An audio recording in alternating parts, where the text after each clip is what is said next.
nous allons continuer notre petit programme avec Sabine Comte, qui va nous faire un point sur la vie étudiante, et en particulier sur le logement et la vie culturelle à l'ENSIB. Alors, merci Christine. Donc, je suis responsable de la vie étudiante ici à l'école et j'ai le plaisir de vous parler de ce qu'on fait, puisque voilà, tout ce qui est vie étudiante, c'est important. L'école en a conscience et donc il y aura des petits temps comme ça où je vous présente ce qu'on fait. Donc, il faut savoir qu'avant même votre entrée, une fois que vous serez admis et que vous aurez confirmé votre inscription, je vous écrirai pour vous dire tout ce qui est possible en matière de vie étudiante. Ça sera déjà une première approche. Vous saurez du coup que je suis le contact principal. Il y a un guide qui est déjà en ligne dans la partie du coup de notre site web qui est très, très bien fourni et le guide est téléchargeable. Du coup, lors de votre entrée, je vous distribuerai aussi un guide papier qui récapitule vraiment tout ce qu'on fait. En fait, là, je vais mettre l'accent sur les 3 choses importantes avant et pendant votre entrée. En fait, je vais faire un petit peu de façon chronologique. Alors, il faut savoir qu'à Lyon, c'est très compliqué pour trouver un logement et c'est très cher. On est sur des T1 à environ 630 €. Et puis, c'est compliqué, il faut venir sur place, il faut avoir des très bons dossiers et c'est de pire en pire chaque année. On a la chance à l'ENSIB d'avoir une convention de partenariat avec un bailleur social qui s'appelle Est Métropole Habitat. Et nous disposons de plusieurs logements dans plusieurs résidences, dont une qui est en face de l'école, avec des logements tout équipés de 30 mètres carrés, environ 300 € tout compris, sans frais d'agence et avec des démarches simplifiées en ligne. Et avant l'été, je vous aide pour justement accéder à ces logements. Il y en a d'autres dans d'autres résidences. Il faut bien sûr être réactif, puisque c'est des logements qui sont très courus. Mais les dernières années, tous les étudiants qui nous ont fait des demandes ont été satisfaits. Donc voilà, donc ça c'est quand même un gros point fort de l'école, d'avoir ce partenariat avec ces logements qui sont pas loin de l'école et qui sont quasiment 2 fois moins chers que le prix du marché. Une fois que vous allez arriver à l'école, je voulais le souligner aussi, c'est qu'on est très bien doté en transport. L'école est très bien desservie par le tramway, les vélos. On a un local à vélo sécurisé. On a même un parking avec des recharges pour les voitures électriques. Donc voilà, vous serez. C'est vraiment très facile de venir à l'école. Et quelques jours après votre rentrée, vous aurez droit à une journée d'accueil conviviale avec des stands, avec la découverte du bureau des étudiants et des élèves. Et vous aurez normalement un repas convivial qui s'est fait cette année sous forme de pique-nique du fait de la crise sanitaire. Mais du coup, on essaye toujours de trouver des solutions pour vraiment avoir cet aspect accueil qu'on privilégie dans notre école. On a une école avec environ 150 étudiants. On a aussi des élèves fonctionnaires. On a une école à taille humaine et c'est vraiment quelque chose qu'on veut mettre en valeur puisque c'est vraiment un atout pour votre formation tout au long de votre scolarité. Les différents intervenants, les différents personnels administratifs, la direction sont des personnes qui sont en fait accessibles. Vous aurez aussi de ma part des mails réguliers pour faire le relais de tout ce qui se fait par le Crous, par la métropole de Lyon, toutes ces choses qui vous faciliteront en fait la vie. Il faut dire que voilà, ces derniers mois, il y a beaucoup de dispositifs qui se sont mis en place pour aider les étudiants. Je vous en parlerai un peu plus tard sur les aides financières, etc. Et on fait en sorte voilà, que votre scolarité soit la mieux possible, on la facilite. Et voilà, donc c'est vraiment ce que je voulais mettre en valeur dans un premier temps. Cet accès au logement qui est quand même très inquiétant pour les étudiants avec ce contexte immobilier à Lyon qui est vraiment très, très difficile. Vous pouvez peut-être poser des questions sur le chat ou à l'oral sur la vie étudiante. Tout à l'heure, dans une demi-heure environ, je vous présenterai ce qu'on fait plutôt en matière d'aide financière, de culture, de sport. Et encore plus tard, je vous présenterai tout ce qu'on fait en matière de santé et de handicap, qui sont aussi des problématiques au cœur de l'école. C'est des choses qui nous tiennent à cœur et qu'on développe de plus en plus. Et des nouveaux services émergent chaque année pour être vraiment là pour les étudiants. Alors, on ne voit pas pour l'instant de questions dans le chat sur la vie étudiante.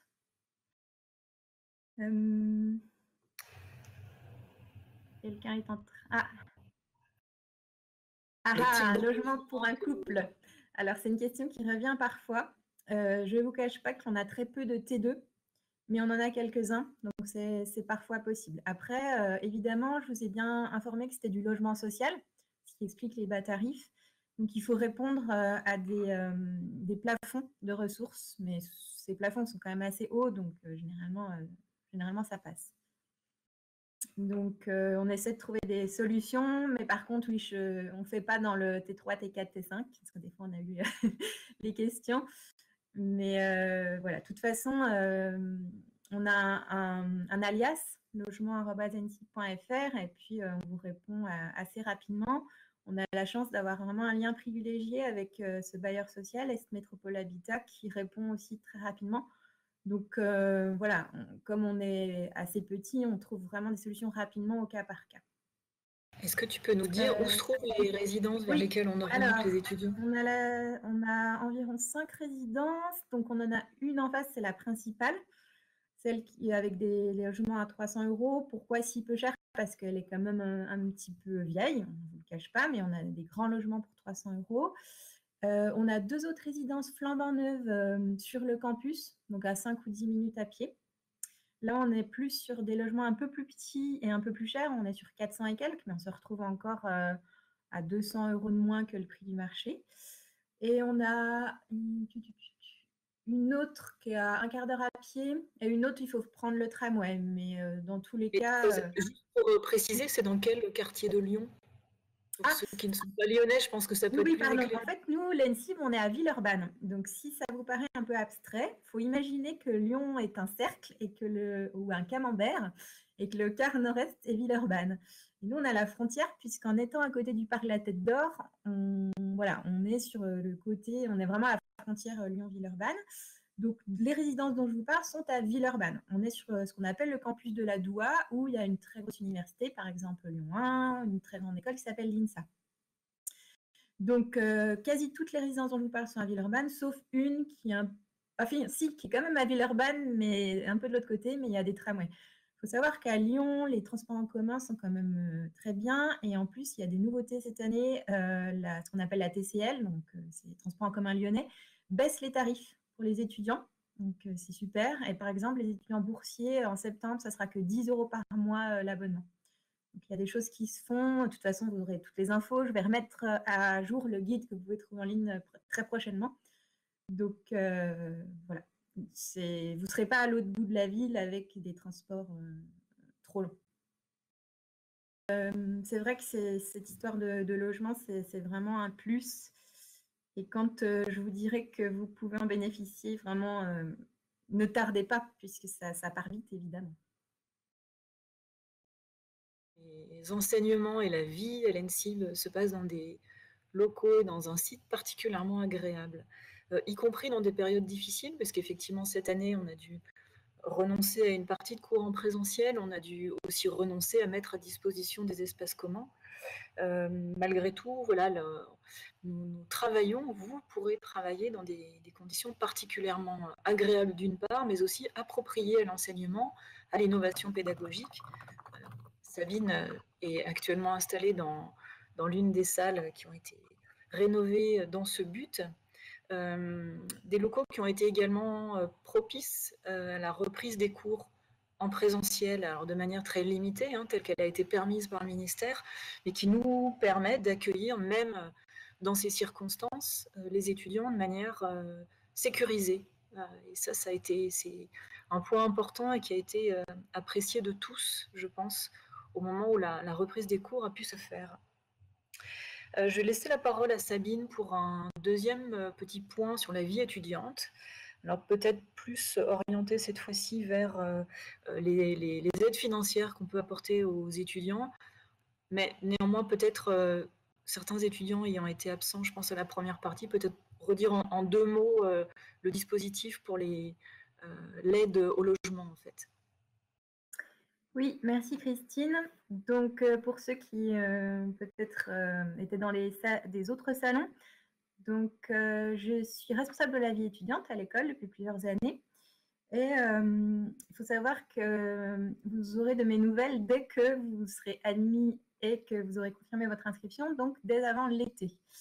C'est à ce moment-là que je vous présenterai ce qu'on met en place au niveau du logement.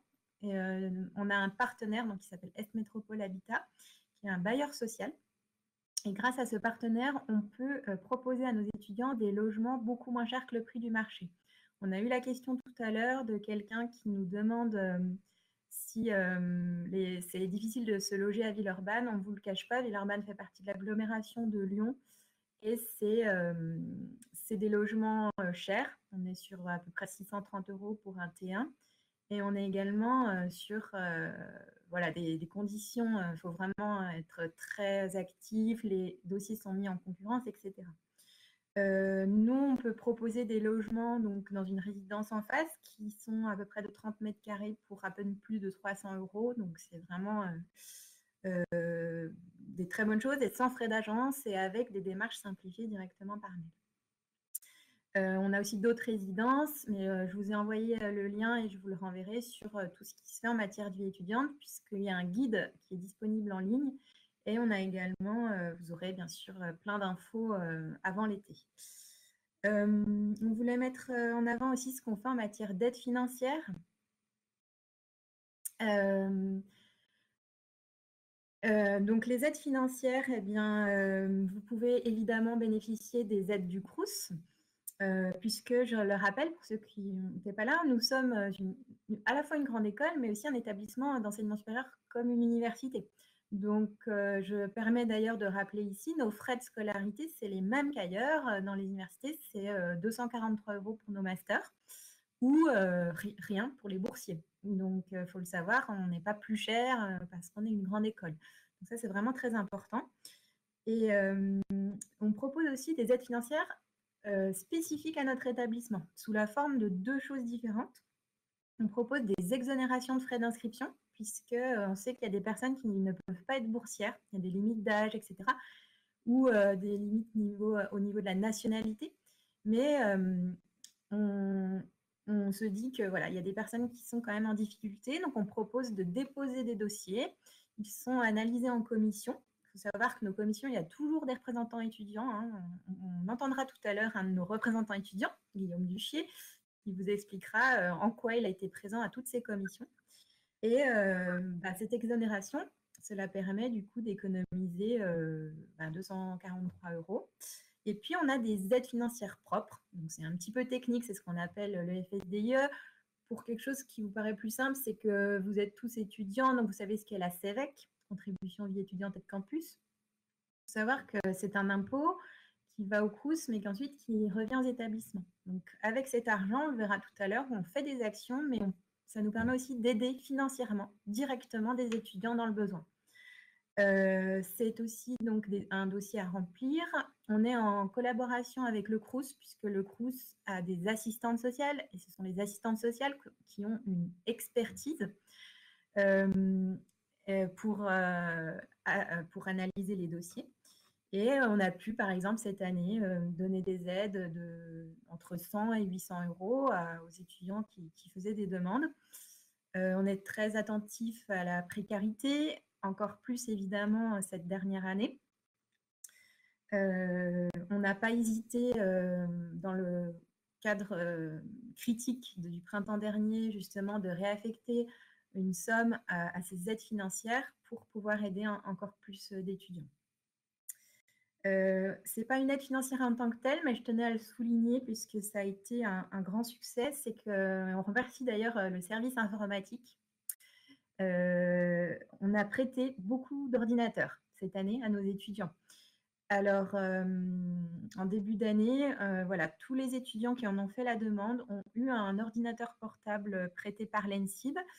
On peut penser que les étudiants sont pourtant bien dotés, mais on a aussi des formations qui requièrent des logiciels spécifiques, par exemple. Et les ordinateurs portables de certains étudiants n'étaient pas assez puissants.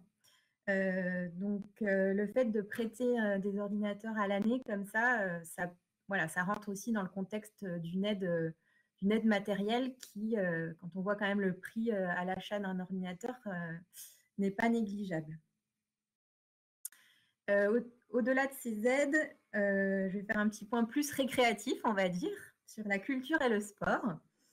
Donc pour la culture, vous verrez que dans le guide, j'ai recensé tous les lieux, les bons plans, etc.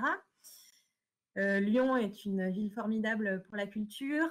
Vous avez des dizaines de petits théâtres. Vous avez l'opéra, la Maison de la Danse, le Théâtre des Célestins, des festivals incroyables. On peut dire qu'on peut parler au passé, mais on peut parler au futur, donc on espère.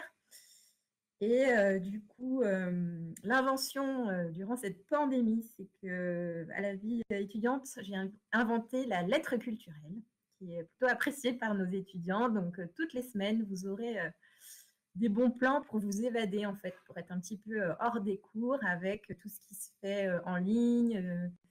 Voilà, donc la culture, on est un établissement culturel. On est d'ailleurs, c'est l'occasion de le rappeler, une galerie d'exposition et en temps ordinaire, pardon, on expose de très belles expositions photos. Donc ça, c'est chouette. Et puis le sport, alors ça, c'est top aussi d'habitude. On a une convention avec Lyon 1. Donc Lyon 1, c'est une énorme université. Et nos étudiants ont accès à des dizaines d'activités sportives, donc soit à heure fixe, voilà, vous voulez faire du tennis de table à 18h le mardi, soit même à des salles. Et on avait négocié la gratuité pour tout ça. Donc on espère en septembre une reprise.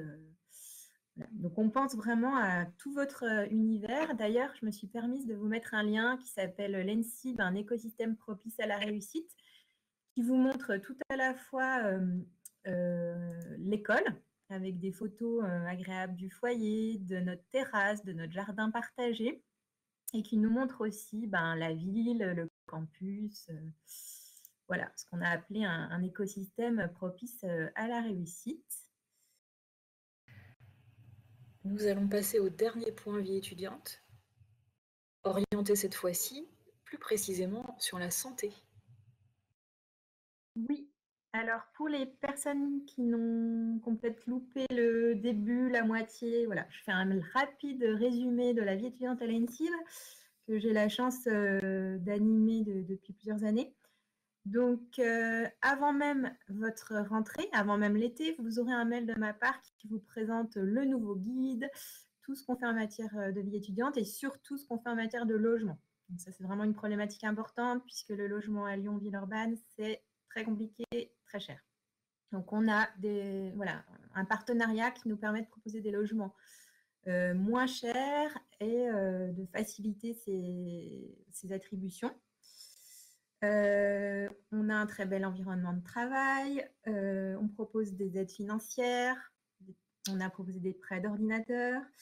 Et là, je voulais mettre l'accent sur des problématiques qui ont été déjà un petit peu soulignées par Guillaume Duché. Donc, Guillaume Duché, c'est notre étudiant qui est actuellement en Master 2 politique des bibliothèques et de la documentation et qui a été très proche de la vie étudiante par son rôle d'élu au conseil d'administration. Il a pu participer, par exemple, aux commissions CEVEC, contribution vie étudiante et de campus. Et cet argent, justement, a permis de mettre en place des nouvelles actions à l'école. Ces actions ont été appréciées encore plus, du coup, cette année où la fragilité du public étudiant est une réalité. Donc, en matière de santé, on a un médecin de prévention qui est là une fois par mois et que, du coup, vous pouvez consulter sur place. On a mis en place, donc depuis septembre dernier, des séances de psychologue gratuites à distance. Ce sont des séances de 45 minutes gratuites qui sont entièrement prises en charge donc, par l'école avec un partenariat Aptitude qui, en fait, c'est une association vraiment portée sur le bien-être des étudiants. Donc, c'est une association qui connaît vraiment le public étudiant. On a mis en place aussi des séances d'ostéopathie. On a la chance à Lyon, en fait, d'avoir des écoles d'ostéopathie et avec un conventionnement, cela vous permet d'aller faire des séances gratuites sans limite. Donc voilà, ça a été très apprécié cette année. On a eu des très bons retours qualitatifs. On mettra en place aussi une formation aux gestes qui sauvent. On voulait la mettre en place l'an passé et puis le deuxième confinement est arrivé. Donc c'est en lien avec la Fédération de cardiologie. On veut mettre aussi en place quelque chose de nouveau que vous ne connaissez peut-être pas. C'est la formation au premier secours en santé mentale. Donc, j'avais mis l'accent tout à l'heure sur la santé physique, mais aussi la santé mentale. Cette dernière année a permis au pouvoir public et à l'opinion de mesurer l'importance de la santé mentale. Ça devient vraiment maintenant une thématique et tant mieux. Enfin, on espère que les choses, bien sûr, vont s'améliorer, mais au moins peut-être que ce tabou de la santé mentale est abrogé. Et donc, ces formations de premier secours en santé mentale à destination des étudiants, c'est 2 jours de formation pour des étudiants qui pourront avoir la réponse adaptée face à leurs pairs qui sont justement en situation de fragilité. Une problématique aussi qui est assez dans l'air du temps, mais on y tient, c'est la lutte contre la précarité menstruelle. Et du coup, on aura un distributeur de protection hygiénique et j'insiste qu'elles seront à la fois bio et sans plastique. Donc voilà, au niveau santé, on essaie de faire le maximum, sachant qu'on est quand même une petite école, mais grâce à nos partenariats, etc., on fait en sorte que ces questions de santé soient vraiment pris en compte dans notre école. Je suis également référent handicap pour nos étudiants. Alors, en quoi cela consiste? Donc, si vous êtes en situation de handicap, soit vous pouvez déjà le signifier lors de votre inscription, puisque c'est dans le logiciel une petite coche, soit en fait, je viendrai de toute façon voir toutes les promotions à la rentrée et vous pourrez ensuite m'écrire un mail, prendre un rendez-vous. Lors de ce premier rendez-vous, on évaluera ensemble en fait vos besoins. Comment votre scolarité peut être adaptée. Cette adaptation peut être de 2 ordres. On peut adapter les études, donc au quotidien. Par exemple, il vous faut un ordinateur pour chaque cours, etc. Mais on peut aussi adapter les épreuves. Donc, on met en place ensuite un plan d'accompagnement où il y a vraiment une équipe plurielle. Évidemment, le responsable de la formation est impliqué. Et le médecin de prévention qui est habilité du coup à délivrer en fait une sorte d'autorisation pour ces aménagements. Il faut savoir que les étudiants en situation de handicap du coup ont un suivi personnalisé.